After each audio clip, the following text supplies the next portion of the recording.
Swastiastu, perkenalkan nama saya Imada Gusma Kulawan dengan NPM 649. Di sini saya akan menjawab pertanyaan nomor 1. Soalnya faktor-faktor apa yang harus ditinjau oleh perusahaan sebelum memutuskan untuk memasuki pasar luar negeri? Di sini saya akan jawab jawabannya. Sebelum memutuskan untuk memasuki pasar luar negeri perusahaan harus meninjau berbagai faktor strategis operasional, hukum, dan kultural. Berikut adalah faktor-faktor yang harus diperhatikan. 1. Analisis pasar, target, ukuran, dan pertumbuhan pasar. Apakah pasar potensial cukup besar dan berkembang? 2. Persaingan dan lanskap industri, jumlah kekuatan pesaing lokal atau internasional. 3. Regulasi hukum, peraturan ekspor impor, contohnya tarif, bea cukai, masuk kota, dan larangan. 4. Stabilitas politik dan ekonomi, contohnya risiko politik, konflik, nasionalisasi, ketidakstabilan pemerintahan. 5. Budaya dan sosial, perbedaan budaya, bahasa, nilai, etika, dan bisnis. 6. Aspek keuangan. 7. Infrastruktur dan teknologi. Baik, semuanya sekian dan terima kasih. Om Swastiastu. Perkenalkan, nama saya Iwan Jiva Arta Saputra dengan NPM Akhir 667. Pada kesempatan kali ini saya akan menjawab pertanyaan nomor 2. Pertanyaannya adalah bagaimana perusahaan mengevaluasi dan memilih pasar luar negeri tertentu untuk dimasuki. Jadi beberapa hari yang lalu saya sempat menyimak video ibu dosen yang dicantumkan di LMS, video YouTube. Di sana di menit ke-18 ada dijelaskan tentang waktu memasuki pasar atau timing of entry dan kaitannya dengan riset pemasaran global. Oleh karena itu, saya ada beberapa poin untuk mengevaluasi dan memasuki pasar global. Yang pertama ada melakukan riset global. Jadi kita melakukan riset secara komprehensif atau menyeluruh untuk mengetahui lingkungan pasar, daya beli konsumen, kebutuhan konsumen yang belum terpenuhi, dan juga preferensi lokal. Jadi untuk preferensi lokal itu contohnya seperti perusahaan KFC. Jadi perusahaan KFC itu sebelum memasuki pasar Indonesia, mereka melakukan riset terlebih dahulu seperti budaya makan orang Indonesia. Contohnya kita orang Indonesia banyak makan nasi sebagai makanan pokok kita. Nah, karena KFC ini dari Amerika Serikat, mereka itu kan basic foodnya bukan nasi. Jadi mereka setelah melakukan riset, mereka menambahkan menu baru di restorannya berupa nasi. Karena mereka mengetahui dan melakukan riset bahwa kita sebagai orang Indonesia, kita makanan pokok kita adalah nasi. Jadi untuk contoh yang kedua ada di video YouTube. Di sana saya bacakan, IKEA's first foray in Japan in 1974 was a complete fiasco. The Swedish furniture retailer hastily withdrew from Japan after realizing that Japanese consumers were not yet ready for the concept of self-assembly and preferred high quality over low prices. Baik, itu untuk poin yang pertama. Jadi untuk poin yang kedua yaitu kita melakukan analisis risiko dan manfaat dari beberapa opsi masuk seperti contohnya franchising, joint venture, outsourcing, dan anak perusahaan. Jadi punya tingkat risiko dan punya potensi masing-masing. Jadi perusahaan harus dapat membandingkan opsi-opsi ini di setiap pasar potensial berdasarkan profil risiko yang mereka dapat terima dan mereka dapat atasi demi tujuan strategis perusahaan. Untuk poin yang ketiga, poin yang terakhir, yaitu mempertimbangkan kompetisi. Jadi setiap perusahaan yang ingin memasuki pasar luar negeri, pasar tertentu, itu harus juga mempertimbangkan kompetitor lokal yang ada di sana. Contohnya saja ketika ingin memasuki pasar teknologi, mungkin di Amerika Serikat, itu sekarang challenging, agak ketat, susah karena persaingannya ketat. Kompetitor di dalam negerinya udah banyak dan juga keren-keren.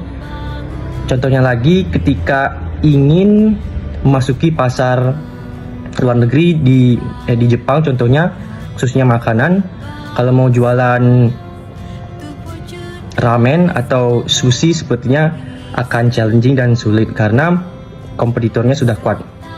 Jadi analisis kompetitor lokal dan global itu sangat penting bagi perusahaan untuk memasuki pasar luar negeri. Sekian jawaban dari saya, semoga bisa diterima. Om Santi Santi Santi Om. Terima kasih. Om Swastiastu, perkenalkan saya Pandi Keditunya Harta, MPM 2022-3212-1651.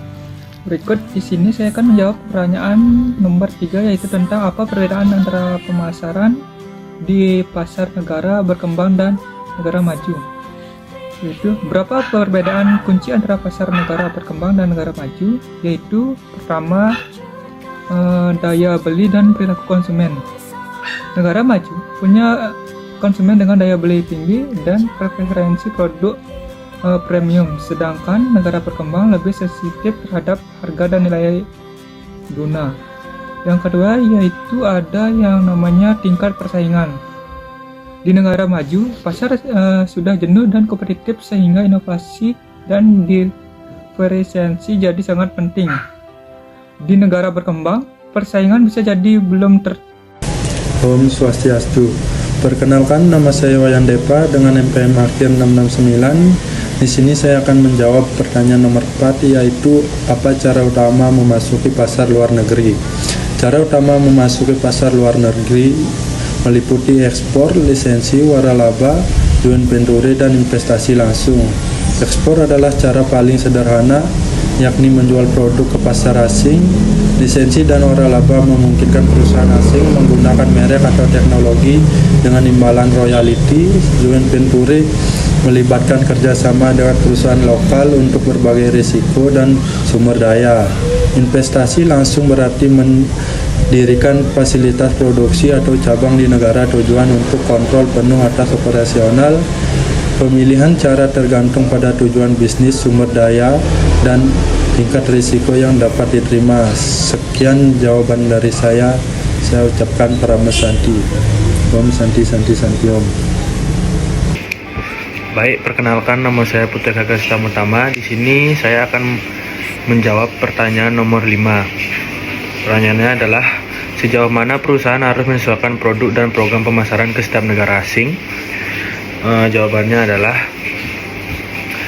perusahaan harus menyesuaikan produk dan program pemasarannya ke setiap negara asing sejauh perbedaan budaya, kebutuhan konsumen, hukum, dan kondisi pasar di negara tersebut memengaruhi efektivitas pemasaran. Ada 3 pendekatan utama. Yang pertama ada standarisasi. Jika pasar global memiliki kesamaan besar, misalnya produk teknologi, perusahaan bisa menggunakan satu strategi global untuk efisiensi biaya. Yang kedua ada adaptasi. Jika pasar sangat berbeda atau bahasa, budaya, preferensi, perusahaan perlu menyesuaikan produk pesan dan media promosi. Yang ketiga ada globalization.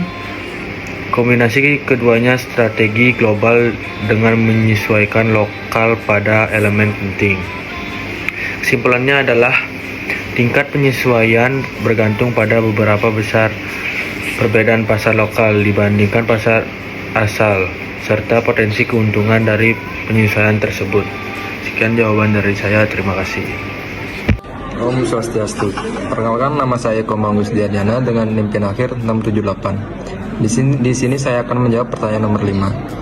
Sejauh mana perusahaan harus menyesuaikan produk dan program pemasarannya ke setiap negara asing? Menyesuaikan produk dan program pemasaran ke setiap negara asing adalah strategi yang sangat penting dalam pemasaran global. Namun, tingkat penyesuaian itu bisa sangat bervariasi, tergantung pada beberapa faktor. Berikut adalah penjelasan komprehensifnya. Tingkat penyesuaiannya ada dua, adaptasi dan standarisasi. Yang pertama, standarisasi.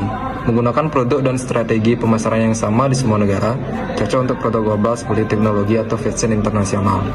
Yang kedua ada adaptasi. Menyesuaikan produk dan pemasaran agar sesuai dengan budaya, preferensi, bahasa, hukum, dan kebiasaan lokal. Berikutnya ada faktor yang mempengaruhi tingkat penyesuaian. Yang pertama ada perbedaan budaya, seperti bahasa, simbol, warna, dan nilai-nilai berbeda antar negara. Iklan atau desain produk yang berhasil di satu negara bisa gagal total di negara lain. Yang kedua ada preferensi konsumen. Misalnya rasa makanan ringan di Indonesia yang lebih suka pedas, sedangkan di Jepang mungkin lebih suka rasa yang umami. Yang ketiga ada regulasi dan hukum lokal. Misalnya beberapa negara melarang bahan tertentu dalam makanan atau kosmetik. Berikutnya ada tingkat persaingan lokal. Jika persaingan sangat ketat, perusahaan perlu menyesuaikan secara agresif untuk menarik konsumen lokal. Yang terakhir ada biaya produksi dan skala ekonomi. Penyesuaian yang terlalu tinggi bisa menambah biaya dan mengurangi efisiensi. Sekian jawaban dari saya. Jika ada salah kata, saya mohon maaf. Om Swastiastu. Perkenalkan, nama saya Iwan Diva Arta Saputra dengan NPM Akid 667. Pada kesempatan kali ini, saya akan menjawab pertanyaan nomor 6. Baik, untuk pertanyaan yang ke-6 adalah bagaimana pemasar dapat mempengaruhi efek negara asal. Jadi pertama-tama saya akan menjelaskan dulu tentang apa itu efek negara asal atau country of origin effect. Jadi country of origin effect itu ketika konsumen memiliki stereotip yang positif terhadap suatu barang dari negara tertentu. Contohnya jam tangan dari Swiss memiliki stereotip yang baik di mata konsumen karena mempunyai kualitas yang bagus. Contoh yang lain, mobil dari Jerman itu dianggap mempunyai kualitas engine yang bagus sehingga banyak diminati. Jadi pemasar bisa memperkuat atau mengurangi efek negara asal dengan beberapa strategi sebagai berikut. Yang pertama bisa dengan branding dan asosiasi negara. Jadi pemasar sering mengaitkan merek dengan citra yang positif dari negara tertentu meskipun produk tidak diproduksi dari sana. Misalkan saja contohnya desain di Italia untuk memberikan kesan fashion dan elegan. German Engineering untuk menekankan sisi dari mesinnya dengan kualitas yang bagus. Dan juga teknologi terbarukan dan presisi. Jadi ini bertujuan untuk memberikan stereotip yang positif bagi barang-barang di negara tersebut. Jadi yang kedua ada penggunaan label made in. Jadi secara strategis orang-orang yang sudah memiliki stereotip bagus terhadap suatu barang dari negara tertentu, contohnya saja banyak konsumen pasti mempunyai stereotip bahwa made in China atau barang-barang yang dibuat dari China itu harganya terjangkau. Dan untuk poin yang terakhir, pemasar dapat melakukan atau menggunakan simbol budaya negara. Jadi setiap negara tentunya memiliki culture yang berbeda-beda, keunikan masing-masing. Jadi pemasar dapat menyisipkan elemen visual seperti warna, bahasa, atau tokoh budaya yang mewakili negara asal. Misalnya untuk warna merah putih hijau di negara Italia, menara Eiffel di France, Paris, dan yang terakhir musik tradisional atau aksen lokal di dalam sebuah iklan. Sekian jawaban dari saya. Terima kasih. Om Santi Santi Santi Om. Swastiastu. Baik, di sini saya akan menjawab pertanyaan nomor 7. Sebelumnya, perkenalkan nama saya Wen Tegar dengan NPM Akhir 670. Pertanyaannya, bagaimana seharusnya perusahaan mengelola dan mengatur kegiatan internasionalnya? Jawabannya, pengelolaan dan pengaturan kegiatan internasional oleh perusahaan harus dilakukan secara strategis, terkoordinasi, dan adaptif agar dapat bersaing secara global namun tetap relevan di lokal. Berikut ada cara yang seharusnya dilakukan perusahaan dalam mengelola dan mengatur kegiatan internasionalnya. Yang pertama, merumuskan strategi internasional yang jelas. Pemilihan pasar sasaran, menentukan negara dan wilayah yang potensi berdasarkan analisis pasar, budaya, ekonomi, dan politik. Penetapan tujuan internasionalisasi, apakah untuk efisiensi pasar, efisiensi biaya, akuisisi teknologi, dan sumber daya. Yang kedua, menyesuaikan struktur organisasi, menerapkan struktur organisasi global yang fleksibel seperti globalisasi division struktur jika ingin menyeragamkan produk di seluruh dunia. International division jika kegiatan internasional masih dalam tahap awal. Transitional struktur kombinasi antara efisiensi global dan adaptasi global. Yang ketiga, sumber daya manusia internasional, strukturen dan pelatihan tenaga kerja lokal serta penetapan tenaga kerja ekspatriat, pelatihan lintas budaya untuk mengurangi kesalahpahaman dan meningkatkan kinerja. Yang keempat ada adaptasi produk dan pemasaran, melakukan lokalisasi atau adaptasi produk, harga, atau promosi agar sesuai dengan budaya, selera, dan regulasi. Atau penerapan strategi global untuk efisiensi jika pasar bersifat homogen. Yang kelima ada manajemen rantai pasokan global, menyesuaikan jaringan logistik internasional yang efisien dan andal, menjaga kualitas dan waktu distribusi berharga bagi negara. Yang keenam, keputusan terhadap hukum dan regulasi lokal, memahami dan menaati hukum pajak, perubahan, perlindungan konsumen, dan perizinan di negara tujuan, mengelola risiko hukum dan politik dengan asuransi negosiasi kontrak yang cermat. Sekian dari jawaban saya. Jika ada salah kata, saya mohon maaf. Akhir kata saya ucapkan Pramasanti.